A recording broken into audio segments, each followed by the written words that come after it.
go on the record. Those of you who joined us last week were probably amazed, as I was, by some of the latest research in the field of UFOs.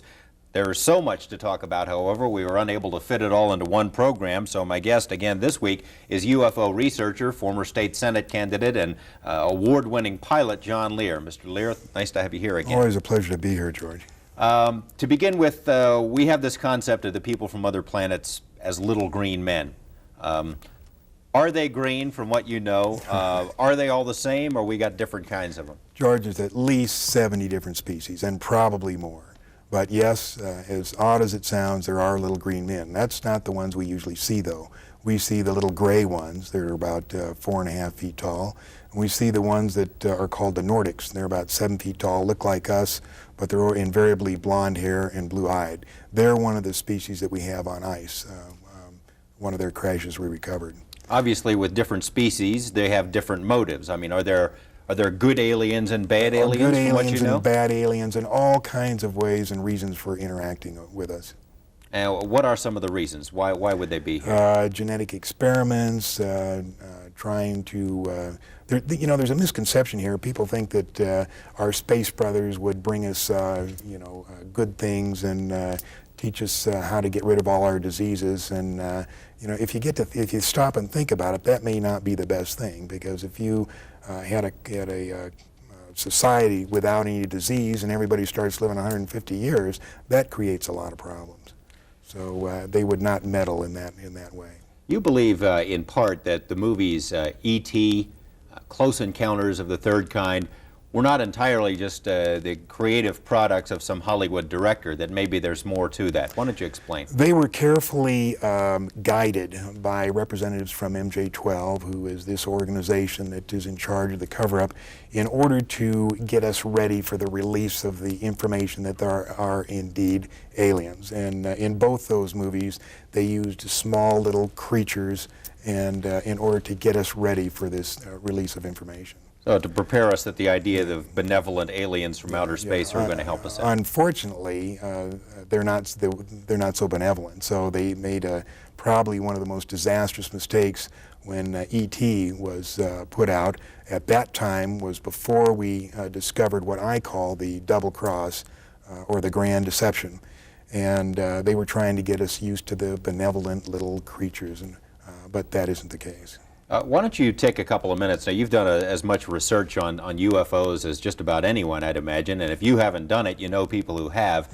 Where did it all start, and how have we put this picture together of where they came from and why they're here?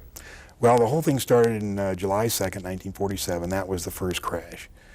First crash of an alien spaceship. Of an alien spaceship. July 6th is when they recovered it and sent it to Wright-Patterson Air Force Base. July 7th is when they held the press conference and told the people it was a weather balloon, which the press bought hook, line, and sinker.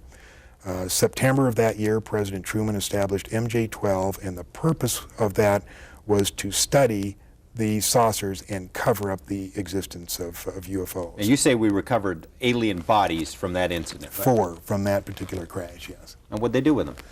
They autopsied them. Dr. Detlef Bronk was the chief surgeon, so to speak. He was the one that named them EBEs. It stands for extraterrestrial biological entities.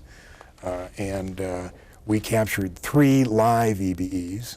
They were numbered in their order of capture: EBE-1, EBE-2, and EBE-3. Where did we capture? Where did this happen?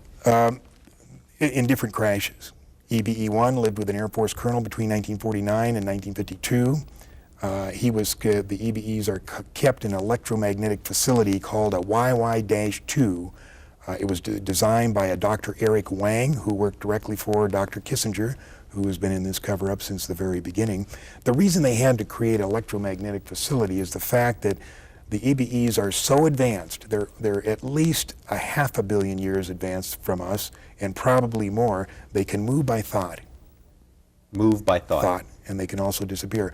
But they can't move by thought through electromagnetic facilities. So they built this facility.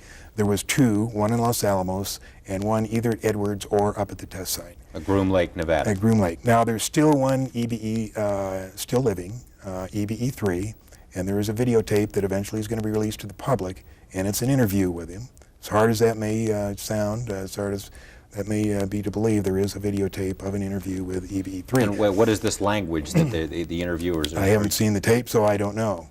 But on this trip I told you I took gathering all this information, a guy in Albuquerque handed me 25 secret CIA memos. And if anything can be humorous in all of this, one of these memos, in the body of the text, it said, by the way, EBE-3 wants to see the ocean. We better make the arrangements or he'll disappear again. So while he couldn't get out of this facility, he could make himself disappear and cause him a lot of trouble.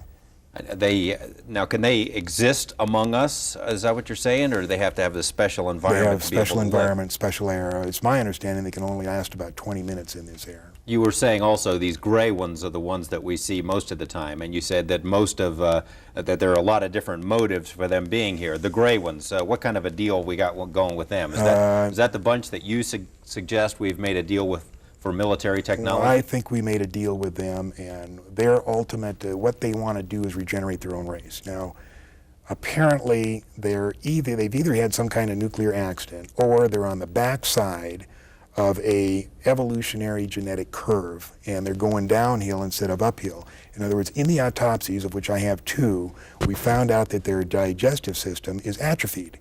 They can't eat through their mouth anymore. You know how they eat?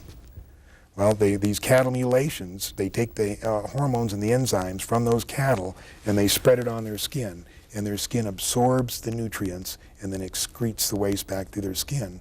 And if you read Whitley Strieber's book or listen to him talk, he talks about when he's seen them doing this to their skin, and they're scraping the waste off. Now, these cattle mutilations, there's been a film made about that, and perhaps in a couple of minutes we can take a look at some excerpts of that. Yeah, Strange Harvest was a good one, but another thing that happened here on March 4th, there was a documentary released on the best UFO photos that have been taken so far, including 1 minute and 38 seconds of videotape. Now, what happened is in November, this guy took these photos, took it into the TV station. They thought it was great, but nobody would believe it. So they spent 3 months checking the validity of the,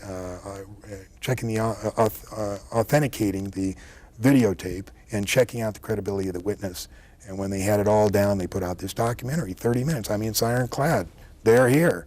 But do you think it got on the network? No, it was just showed locally in Pensacola. We have some of that, and perhaps when we come back we can take a look at it. So stay with us for more of On the Record.